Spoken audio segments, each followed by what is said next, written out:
name is Kathy Seal, and I own the Quilt Patch in Tecumseh, Michigan. And last year I discovered the nested Sweet and Sassy templates, the rhombus shape, and started playing with them and just had a ball. Let me show you what we came up with. So what we're going to start playing with is 2.5-inch strips, jelly rolls, all the fun things that you can get in 2.5-inch strip form. And the inner template is what we're going to start with. We are going to grab, one of the best things about this template is it's not exactly 2.5 inches. So you don't have to be super careful about stacking your 2.5-inch strips up because you're going to get to trim all the way around the outside of it. So step number 1 is to come in and get your very center of the block. And we're going to come just like this, and there's going to be a little trimming on the bottom and on the top so that you get an exact center template.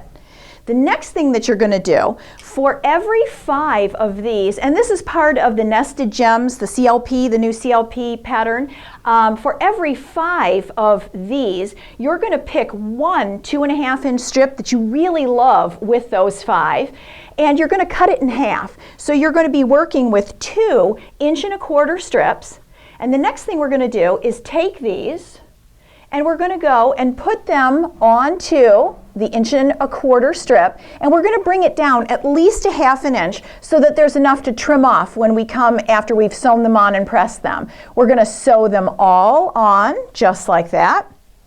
Then you're going to go to the ironing board and you're going to press them all over just like this, and they're going to get pressed under the strip, which is the easiest way to do it.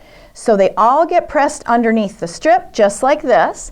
Then you're going to come with the center template, the very middle one, and you're going to go and trim them up. I come and put this side along the strip and match this edge up with the top. You can also do it this way. It gives you the same angle, but we're going to come and separate these. So you're going to cut right there.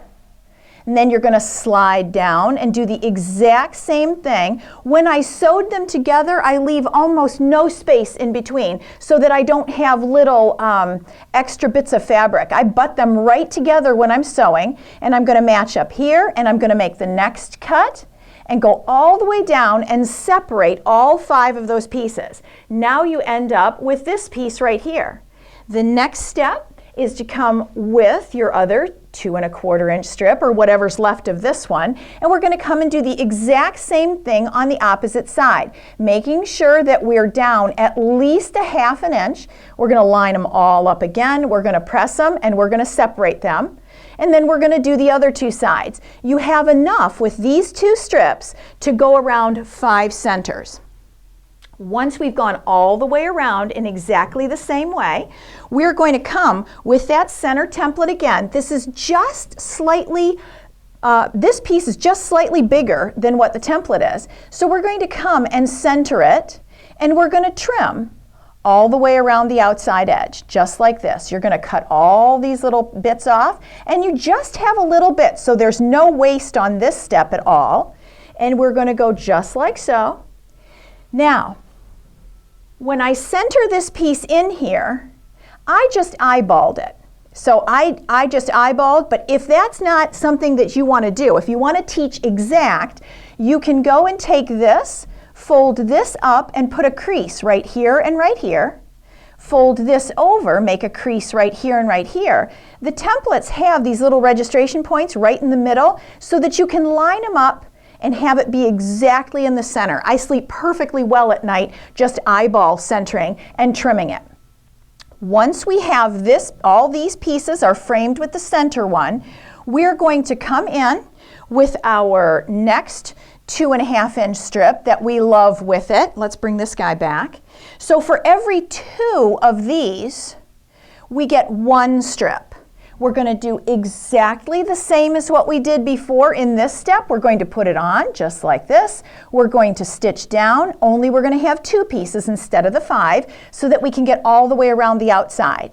Once we get that stitched on to this side and this side, we have to take a pause because I won't have enough of this strip to go and do this side and this side unless I trim this down to the correct size. So I'm going to take the outer template, I'm going to center it, I'm going to trim here, and I'm going to trim right here. Now I have plenty with this strip to come and do this side and this side.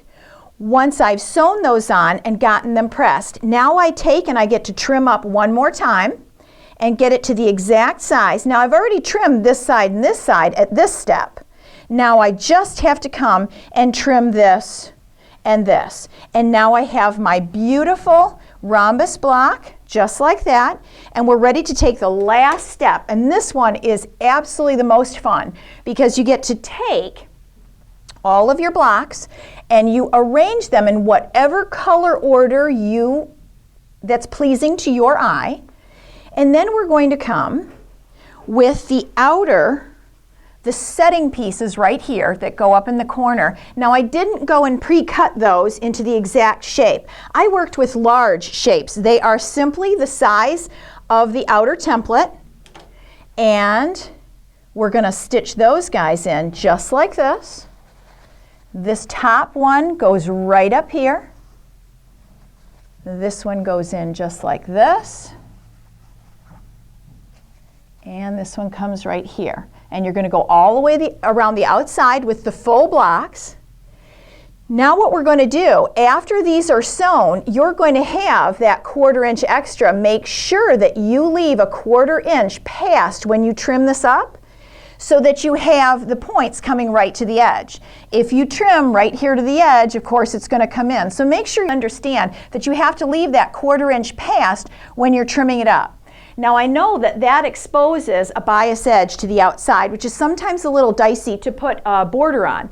So what I did was I made sure after I got the whole thing pieced and trimmed that I went and put Mary Ellen's Best Press over the top, and I ironed it nice and stabilized the edges. And if you are mindful when you're putting your borders on, you can get borders put on nicely on a bias edge. So that is how we went. After we trimmed it, we put our borders on, and you're all done. A really complicated looking quilt that, as you can see, is not difficult at all. I feel very comfortable teaching an ambitious beginner or intermediate students, and they get a really nice result with this.